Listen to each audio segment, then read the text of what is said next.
Assalamualaikum warahmatullahi wabarakatuh. Kita lanjutkan materinya, yaitu dari bukunya Wigan Kimmel Keso, Accounting Principle untuk edisi ke-10 ya. Ini lanjutan dari materi yang kemarin, chapter 5 yaitu accounting for merchandising operation atau akuntansi untuk operasi dagang gitu.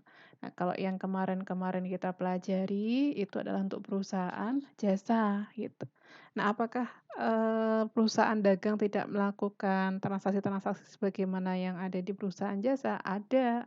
Misalnya investasi, misalnya kemarin beli supplies, beli equipment, prepaid insurance, itu sama gitu. Cuma ada bedanya di sini.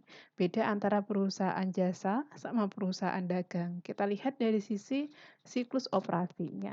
Yang paling mendasar ya, yang paling mendasar perbedaannya itu adalah kalau perusahaan dagang itu kan ada yang namanya inventory atau persediaan barang dagang. Jadi ada barang yang diperjualbelikan, itu perbedaannya. Tapi kalau perform service, kalau jasa, dia itu kan reparasi, dia itu nggak ada barang yang dijual belikan. Dia itu hanya memberikan jasa, bukan hanya ya, memberikan jasa, keahlian yang dijual gitu. Tapi kalau untuk perusahaan dagang, ada barang, sehingga siklus untuk perusahaan dagang yang pertama adalah membeli persediaan, yang kedua adalah apa? Menjual persediaan. Nah, 2 inilah yang akan kita pelajari akuntansinya untuk perusahaan dagang ini, selain, jurnal-jurnal yang lain yang sebagaimana kita pelajari di perusahaan, jasa kemarin. Nah, untuk penghitungan, laba, untuk penghitungan income-nya ini, sebetulnya juga ada perbedaan ya, gitu. Kalau kemarin kita menghitung yang namanya net income atau net loss ini, yaitu dari revenue dikurangi dengan expense, gitu ya, secara secara mudahnya begitu. Namun untuk perusahaan, dagang, kita harus menghitung dulu yang namanya gross profit. Apa itu gross profit? Laba kotor. Nah, dari mana? Hasil penjualan atau pendapatan penjualan dikurangi cost of goods sold ini adalah HPP kalau dia, harga pokok penjualan atau harga kita beli barangnya berapa gitu. Misalnya saya mau jualan laptop nih misal, laptop itu saya beli ya, saya beli harganya berapa? 3,5 misalnya gitu, 3,5.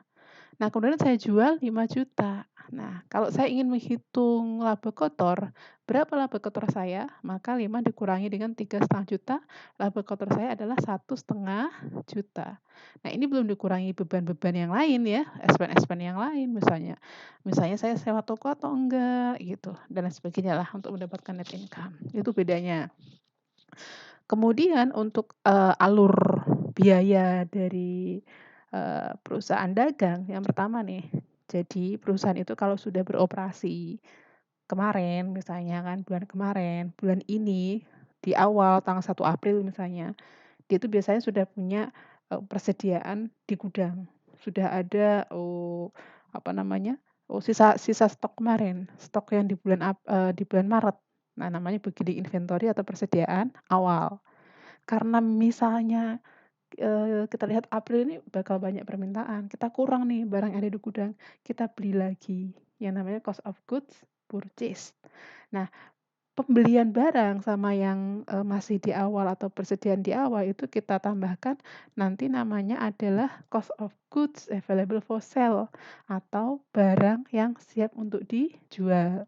Barang tersebut dijual. Nah, nama, biaya barang yang dijual tadi itu adalah cost of goods sold, biasa kita nyingkat COGS gitu kan. Atau bahasa Indonesianya nih, HPP ya, HPP atau harga pokok penjualan. Barang yang udah dijual, kemudian ada nggak barang yang masih tersisa di gudang? Kalau ada, itu yang disebut sebagai ending inventory atau persediaan akhir barang. Nah, itu ya alur dari cost-nya. Nah, ngomong-ngomong mengenai akuntansi atau pencatatan, sebetulnya sistem untuk mencatat, eee, inventory itu ada 2, ada namanya perpetual, ada namanya periodik. Ya meskipun di materi ini kita lebih fokus kepada perpetual ya, gitu. Perpetual itu kalau menurut saya sih secara pencatatan, perubahan inventory itu selalu dicatat sebagai inventory. Tapi kalau di periodik, inventory itu akan dicatat sebagai inventory ketika di akhir periode gitu. Nah, kemudian ini juga ada ilustrasi ya. Sebenarnya, kalau ini dijelaskan dari ilustrasinya COGS gitu.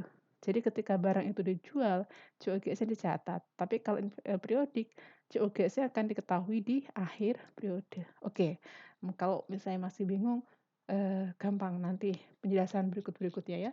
Tapi yang jelas, eee berikutnya, di slide berikutnya kita akan lebih mempelajari terkait dengan akuntansi dengan perpetual system. Ini yang sudah ada sebelum ini selanjutnya. Oke, next ini, videonya berakhir di sini, nanti kita next ke video yang selanjutnya.